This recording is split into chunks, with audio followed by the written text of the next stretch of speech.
Cool. So let's see here. We got test.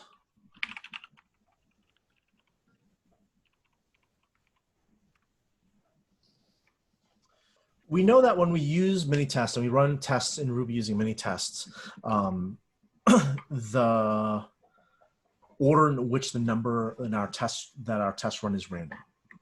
And randomness is one of the most difficult things in computer science in that there is nothing, it is very difficult to truly generate a random number in computer science.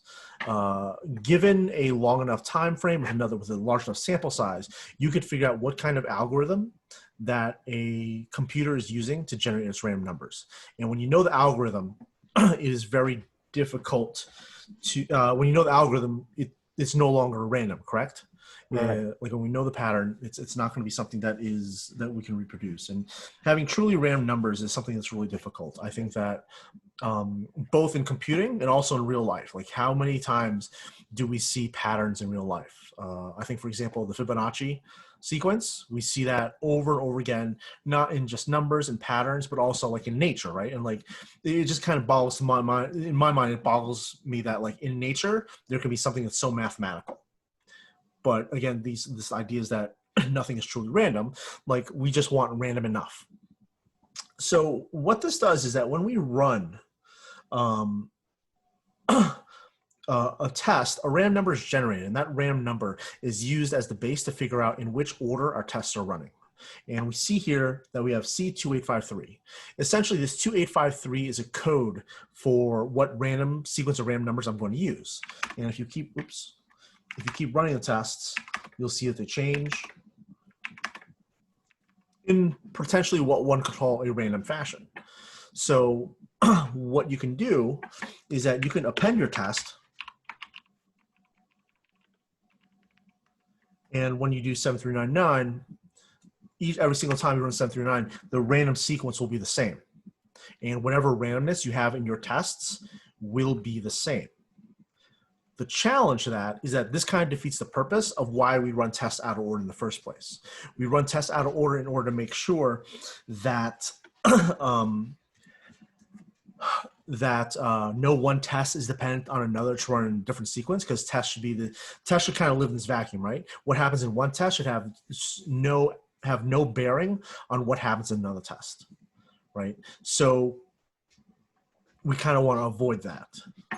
And the big question is, how do we test randomness? What I would say is that, like, I would isolate your random, whatever is doing something random. Let's just say you have a number that generates you have a method that generates a number from 1 to 100, right? I think it's like,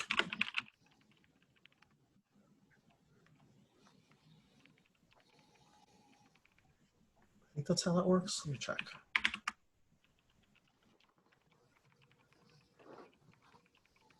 Cool.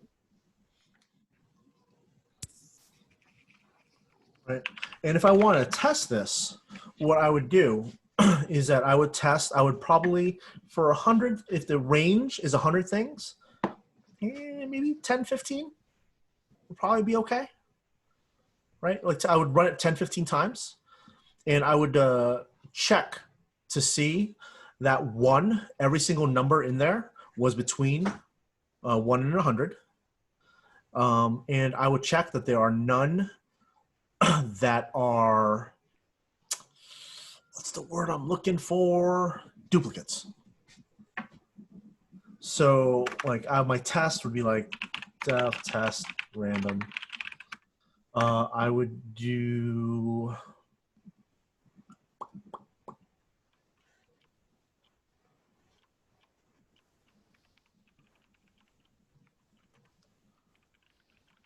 but random can give you a duplicate, right? It can, but I guess the idea is that we're not looking for like multiple duplicates, like everything, it's all the same. Oh, I see. Right? The idea is that if you get a random number, you should not get a duplicate. Result equals num.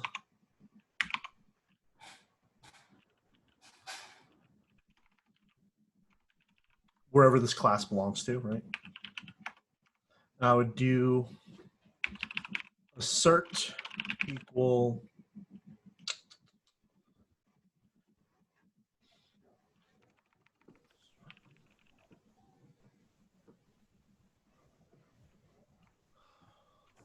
you're making me think. Results dot all do num. Isn't there a method called unique with a question mark? I'm not testing that yet. Oh, okay. Num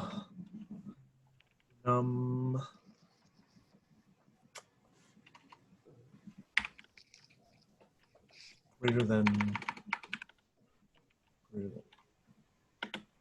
0.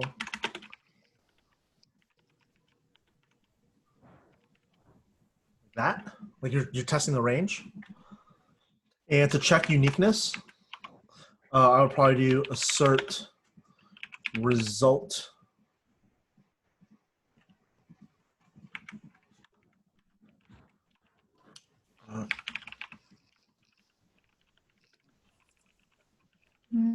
count. It's raining. What? Wow. Right, you're making sure that like there are no duplicates. Unique question mark. I don't know if that is a thing. That might be a thing. It sounds like it should be a thing, but it's like some, right? Like, oh, it's a thing. But like that could very well be an actual thing that we have. But I'm not 100% sure off the top of my head if that's a thing. But different. Anyway, you could do this any different ways as long as you achieve the kind of result. How did you get the seed when you ran something with a seed? I missed that part. Yep. So you just do a -- seed at the end of it. But when you just run a test, it will tell you the seed right up here. Ah, okay. The one thing I want to note is that when we're doing this uniqueness thing, what are the odds that it's going to fail? 1 in 100. I actually don't know the number, but the idea is that it's non-zero, right? Mm-hmm. Like just through the sheer randomness, it's not going to work. It's going to you're going to just grab two of the same, right? And so that's a thing where we question, like if we're generating, like we could do a number of more than 100 times, right? We could do we can increase the number, we increase the odds that we don't get a collision by doing that. Like we do, actually no less. We do just 10 times for a space of 100, right? There's going to be a lower chance that something collides. 3 times, really low. So this is the danger. This is like, hey, when you write a test like this, there's going to be a small but non-zero chance that your test will fail randomly out of nowhere. And that's, you have to figure out like what that if that's acceptable to you, if you need to change the test in some way to make it acceptable to you, what you're working on. I think the odds are higher if my range is smaller. I would think. No, but the thing is that we're still getting a number between 1 and 100. We're just doing it 3 times. Oh, I see. Oh, yeah. Right? Yeah, that makes sense. The fewer times you roll the dice, the less likely that you're going to land on the same die. So, like, again, trade-offs, right? For a project like this, I'm not too concerned about, like, if you have potential collisions in there where something like that, something wonky happens.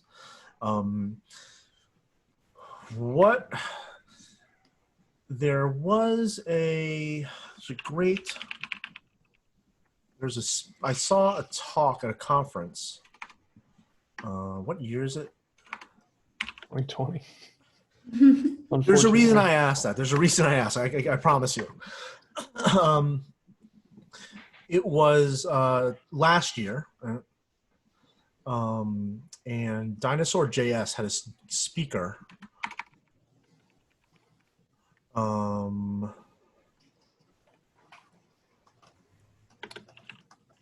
And he talks about this kind of thing.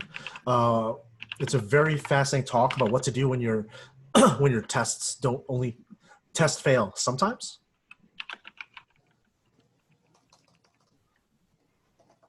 All right. Dinosaur Checkins. Just going to grab the link in a second.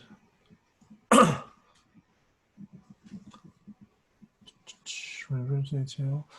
we go.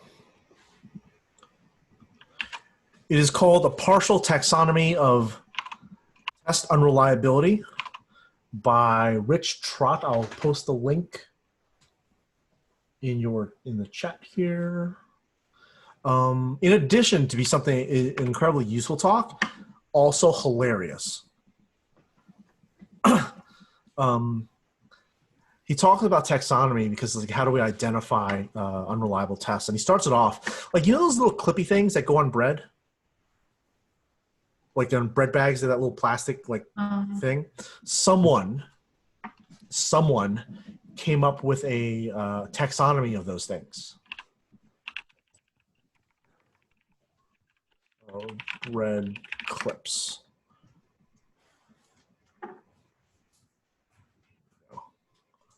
Yeah, I'll show you this. And he uses the base of his talk. And like, this is the thing you're going to become an expert on. It's absolutely wild. Like this chart that they made. Evidently, these bread clips differ based on what country you're in. Mm-hmm. So like this is in France. I presume that this one is in England. This is the hypothetical ancestral one, which is hilarious. Like this is the parent ancestor thing. But he uses this as kind of like the thesis of his argument that tests all really fail because of one reason. So if you're interested, watch that talk. Very good. Yeah, I think that like, just as a general way to expand your knowledge, looking for good technical talks on YouTube are really good. It's a very good idea to learn fantastic things. If you like, what I will say is that Sandy Metz,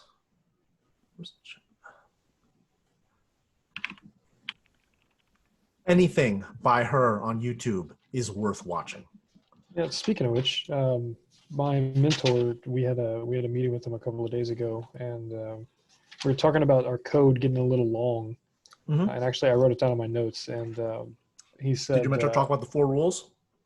No, he did. We did talk about dry a little bit, but Mm-hmm. he said that there's something Sandy Metz said one time about wrong abstraction is far worse than duplicating code or writing long code or something to that effect. Yeah. I read an article about that. I don't know if it was by that person, but I was reading about it because I was like, oh, I don't know Yeah. when to abstract or when not to.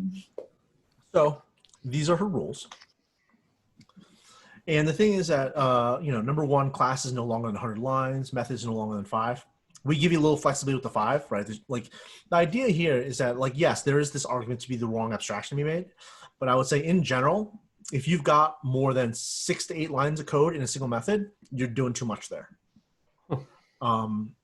Again, and the thing is that one thing that she says, which I find very, very foresighted, these are rules. These are not laws. And what are rules meant to be? Broken, right? Tested, yeah. And you can see right after the rules, she follows up and then only moderately kind of undercuts her argument by saying when to break these rules. And when you break them is when you and the person you're working with says like, yeah, this is a good idea to break it. But I think that these rules are generally, right now, like don't worry too much about 3 or 4. But like the idea is that the question you should be asking is when a method gets a little longer than like 8 lines or so, we should really think like, hey, is this something worth abstracting out? And like, I think that one prime example is of when you would not want to extract it out is like if you've made it long on purpose to make sure it's easy to read, right? The idea yep. Sorry. No, what about whenever you're putting out a bunch of text? I mean, you end up with, 30. Yeah. That is 100% like an example of like, no, that like you're going to break down methods. That's ridiculous. That is, as you say, the wrong abstraction. Gotcha. Right. Like that is 100% correct. Like text is text. Language is language. It doesn't count. The idea is that when we're thinking about length, we're thinking about logical things. And one way that I do is that when I'm trying to figure out what's abstract out, I will just look at a method and I will just start making notes about what it does in English, like not even pseudocode, in pure English. And if I notice there's a lot of ands in there, like, no, like that means we should be pulling stuff out. Right? Like a method, like let's say a method should convert text from an array, should grab strings from an array and upcase it. I'm like, no, how about we split that up? We have a method that will just upcase things by itself. Or for lack of a better term, like format, right?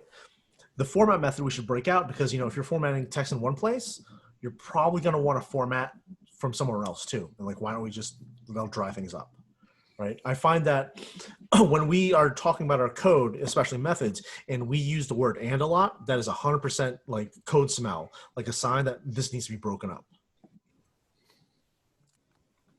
So like, I think that it's very important to realize that English or good language skills are just as important to coding as actual coding. Right? Translating between the two is going to be a very, very kind of critical and important. Cool. What else do we want to talk about as I take another bite of mac and cheese? What kind of mac and cheese you got? The like blue box or? No, it's like microwave. I don't know what brand it is. Amazon brings it to me because I try not to leave my apartment now. Same. Yeah. Don't leave the property. I cannot stand. But go ahead. Well, I actually just got to a really good stopping point where everything's functioning, so I don't have anything that's broken, unfortunately. We don't have to talk about things that are broken. We can talk about philosophical things, like about your code, philosophical things about life, if you want. But like, big ideas, things that aren't clear, right? Well, I do. I can revisit stuff too. Can I ask you about something that doesn't have to do with Battleship? Sure. So I did the practice assessment for week 3 this morning, and there's a portion in there where you Can you have share your screen and show it to me? Yeah. I'm just not familiar with all the assessments by week. Right. So it's the World Cup one, and there's a part in there where we are supposed to, where is it? Where's team? Where we're supposed to test that it can be separated out by position. So you've got like forwards and middle fielders and all that sort of thing. And I think it's for me anyway. I didn't have a background in any of this before I got started, but I'd never seen where an argument had a hash in it before. Mm-hmm. And I managed to get it to function and for a lot of this code, but I never figured out how to call on the position as an argument to be able to separate out the different players. And I suspect that's going to come up tomorrow. So I wanted to try and figure out. Clear. So what do you mean by separate out? I think there's like a group by method. Yep. There's a group by. I think one thing that you can do in speaking in general terms, the keys method for a hash is going to be like super useful for you. Okay. Because that will return you an array of the keys.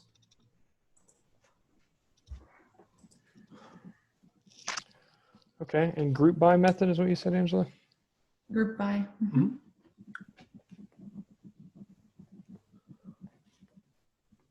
All right. I'll look into it. So can I see your... So I think can I see your player class?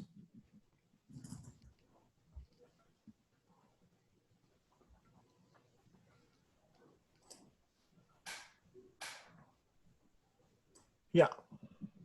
So is this right? Because I'd never seen that before either. Hmm? So when you think about I think that what's happening here is that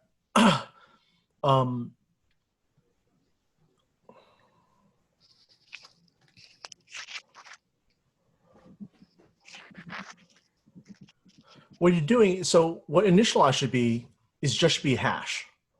So what I would change, go to your player, right? And inside that argument, inside def initialize that when you're passing in the parens, just delete that, right? Okay. And it's going to be change it to player underscore data, because now you're accepting one hash, right?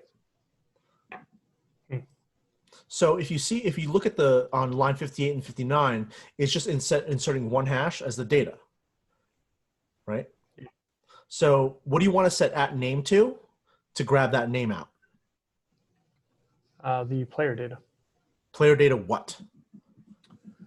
Oh, it's a key, but What's the key? I've never done that before. Name? Yeah, name. Because player data is just a hash, right? Like this? Nope, it's player data first. Player data. No, not in brackets. It's going to be player data brackets symbol name. Oh. Right? Because it's coming in as a hash. I see. And so this one will be player data symbol position. And then when you're in your team object, you don't have to worry about the hash. You just deal with it as like, these are the attributes. You use your getter methods from add or reader. I wonder if that test still passes.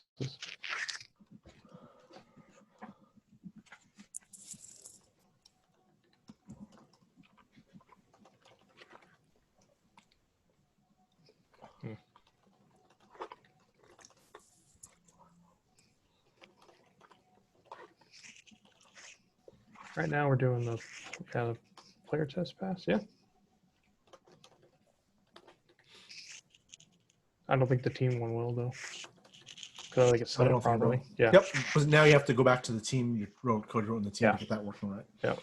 Because that's all a mess, and I don't know what to do there either. But if I look into I tried to use the keys method before, but I don't guess I had the player. You're not working with hashes anymore here. Now you're just working with a player object. So what do you mean? So I mean, it's a player object, but it has a hash that is right. But you've abstracted that away in your player class. Oh, okay. Right now you just have a name attribute and a position attribute. Okay. You don't even have to deal with a hash anymore. Yeah. All right, that makes sense. Okay, I'll get that to work. Thank you. Anything else we want to discuss today?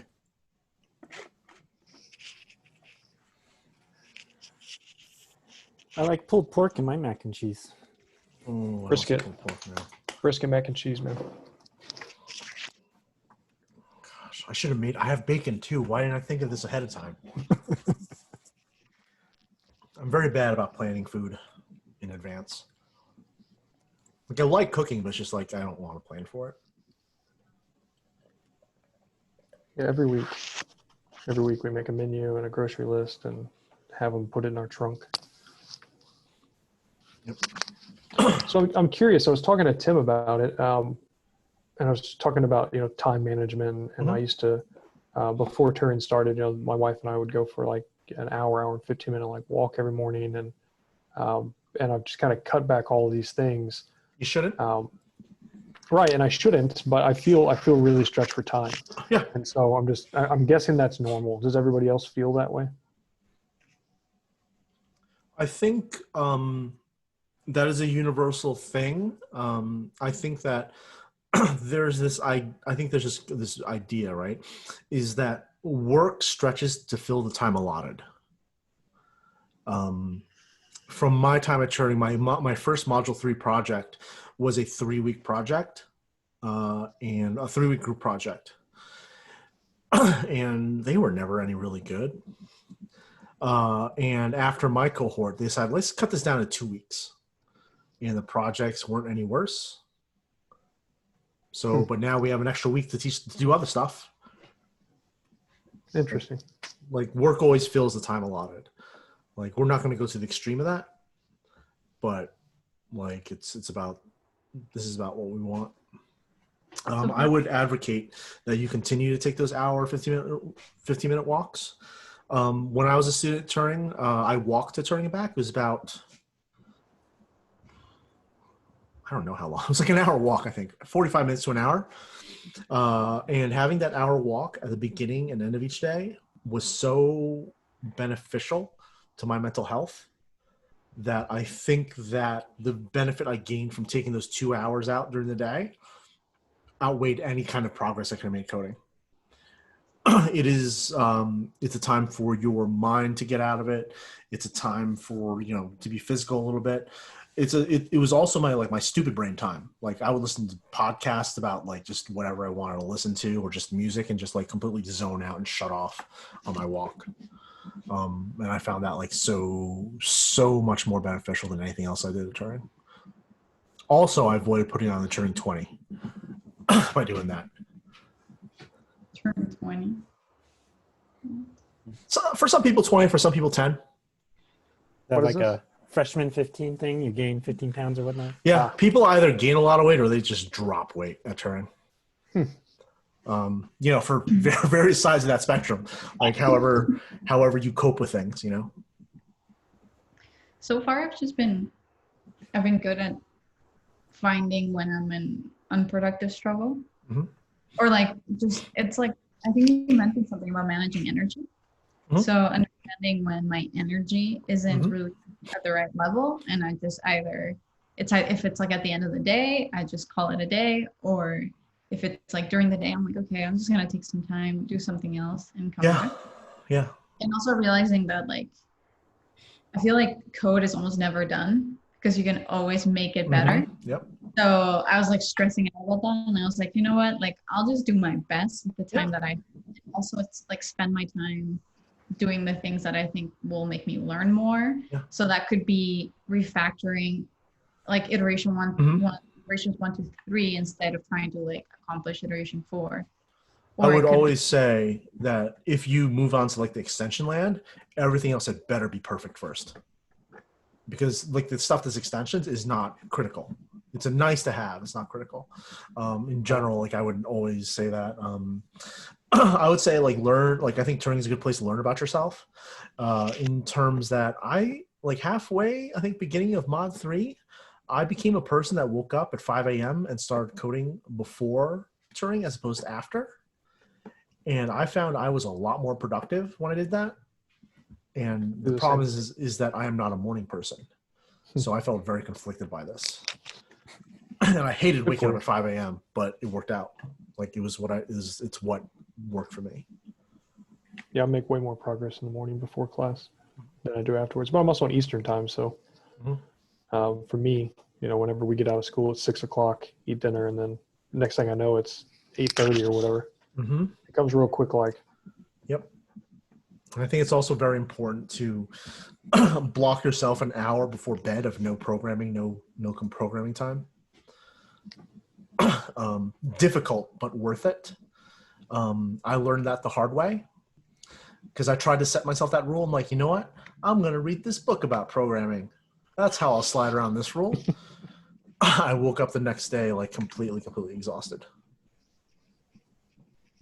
Like mentally exhausted because like my mind was thinking about all the stuff in the book that I had read like while I was sleeping. That's why we always say like no good code gets written after 10 p.m.